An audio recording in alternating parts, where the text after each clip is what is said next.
Hello, I'm Susan Woods of Susan Woods Nonprofit Solutions.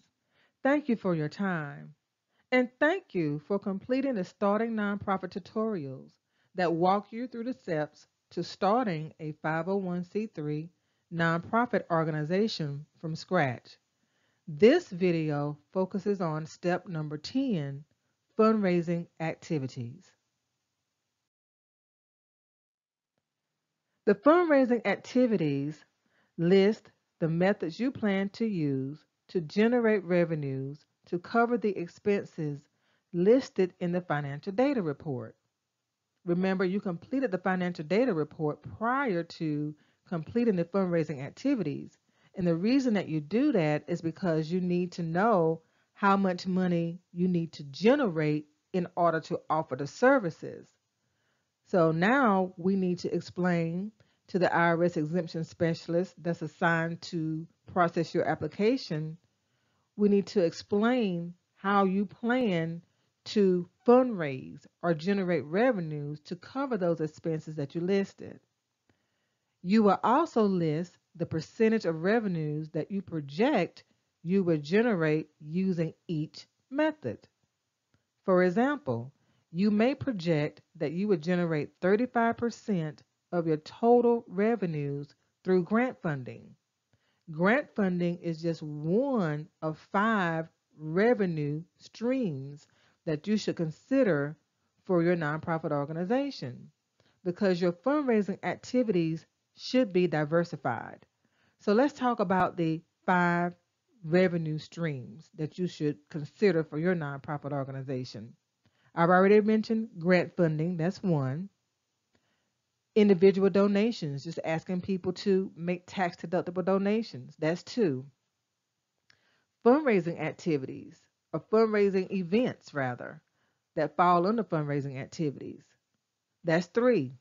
And by the way, I recommend hosting your fundraising events on a quarterly basis so that every 3 months you're doing something different in the community to raise money.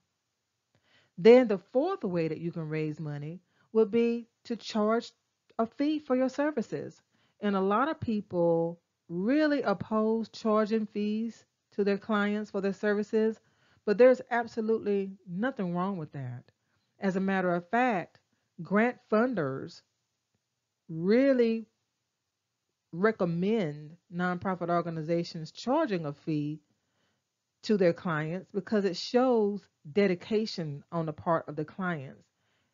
It's very important to invest in yourself, and that's what grant funders expect people to do when they receive services. So it's no harm in charging a fee. The fifth way that you can generate revenues is one that people don't often think of, and that is by charging for products that you sell. For example, if you are going to create a reading program for youth, you are probably going to create some type of workbook or some type of learning solution for the students to use. In that case, you may be able to put a copyright on that material and sell it to other organizations that also want to teach children how to read. So those are the 5 ways that you can generate revenues: grant writing, individual donations, fundraising events, charging fees to your clients, and selling learning resources or whatever you have, whatever intellectual property you have that you can sell. So this is step number 10, fundraising activities. Step number 10 of 20. So you're almost there. Thank you so much. Again, I'm Susan Woods of Susan Woods Nonprofit Solutions. I started a 501c3 nonprofit organization in 2006. I offered 2 programs underneath my organization over a 10-year period. Although I don't offer any programs right now, I still have my 501c3 status because I file my Form 990N e-postcard every year indicating that I didn't generate any revenues, but I would like to keep my status just in case I decide to offer programs again in the future. I've earned 3 nonprofit management certificates, one from Duke University, one from Wake Forest University, and one from Winthrop University. I'm also a 3-time graduate of Winthrop University. I earned a Bachelor of Science degree in Business Administration, a Master of Arts in Teaching Business Education, and a Master of Business Administration degree. I teach in-person nonprofit classes and I also offer online nonprofit classes. I complete the Form 1023 application for recognition of exemption for clients across the country.